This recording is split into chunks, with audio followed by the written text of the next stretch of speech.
Pada tembok kuil Tianning di daratan Cina, tercatat sebuah peristiwa yang menceritakan pengalaman Guo Yinfeng yang menjelajahi 18 neraka. Ia secara khusus menyebut salah satu neraka yang ternyata adalah neraka Jabang Bayi. Fenomena yang terlihat oleh Guo Yinfeng sebagai berikut. Sesosok Raja Yama duduk di atas kursi kebesarannya, di bawahnya terdapat ratusan perempuan berbaris sesuai urutan.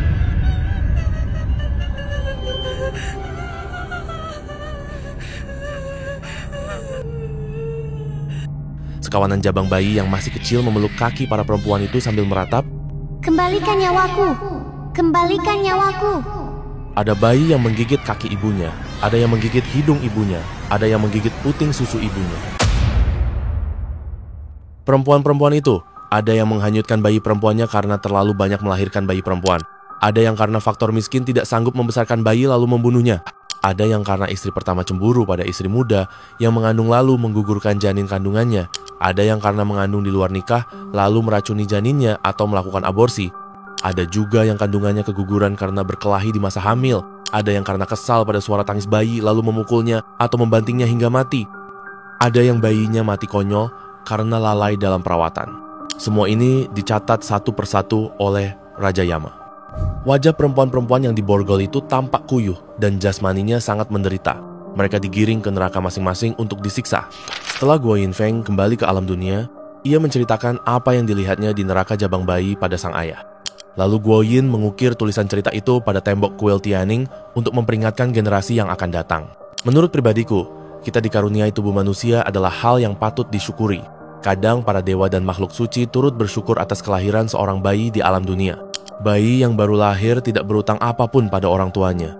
Tapi ada orang tua berhati kejam yang tega membunuh bayinya. Ada pula perempuan hamil karena berselingkuh lalu melakukan aborsi. Bahkan hal tersebut terulang berkali-kali.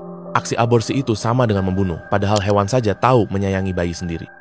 Bagi keluarga miskin yang tidak sudi punya anak banyak lalu melakukan aborsi atau menghanyutkan bayi sendiri begitu dilahirkan, semua ini sungguh karma membunuh yang amat berat. Agama Buddha mendidik kita mengasihi makhluk hidup, jangan membunuh dan lakukan pelepasan satwa, apalagi terhadap darah daging sendiri. Buddha Suprabha bersabda padaku, "Anak durhaka yang tidak berbakti pada orang tua, dengan sendirinya akan diadili oleh hukum alam. Orang tua membunuh bayi sendiri yang tidak bersalah, sama saja seperti membunuh orang yang tidak berdosa. Kalau memang tidak menghendaki bayi, mengapa tidak kendali saja nafsu birahi sendiri? Berani-beraninya melakukan aksi pembunuhan tanpa menghiraukan hukum alam. Di zaman sekarang, manusia semacam ini banyak sekali. Saya melihat di neraka Fengdu banyak sekali yang tersiksa dikarenakan karma tersebut. Untuk itu, saya harap umat manusia harus segera insyaf agar tidak mempercepat hukum alam yang dijatuhi atas dirinya." Di Taiwan, kasus arwah bayi pernah sangat menghebohkan. Waktu itu, seorang umat sengaja mendatangi saya untuk menanyakan hal tersebut. Kasus arwah bayi terjadi karena seseorang memanfaatkan upaya persemayaman arwah janin sebagai alasan untuk menakut-nakuti para wanita yang bertindak aborsi agar menyetor dana persembahan. Katanya kalau mereka yang tidak mempersemayamkan arwah bayi akan terserang penyakit atau tertimpa bencana. Umat Buddha yang menolak gagasan tersebut mengatakan bahwa upaya persemayaman arwah janin itu omong kosong. Sebab hal itu sudah menyalahi ajaran Buddha dan dicurigai sebagai salah satu modus pemalakan. Demikianlah kedua belah pihak saling menuding. Pendapatku sebagai berikut, aborsi itu sungguh perbuatan yang melawan kehendak yang di atas, tergolong dosa pembunuhan.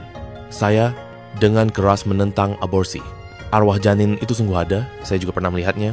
Saya setuju akan upaya persemayaman altar arwah janin untuk dibacakan doa agar arwah mereka terseberangkan. Prinsip ini sama dengan persemayaman altar leluhur. Namun, ada satu hal yang perlu kutegaskan.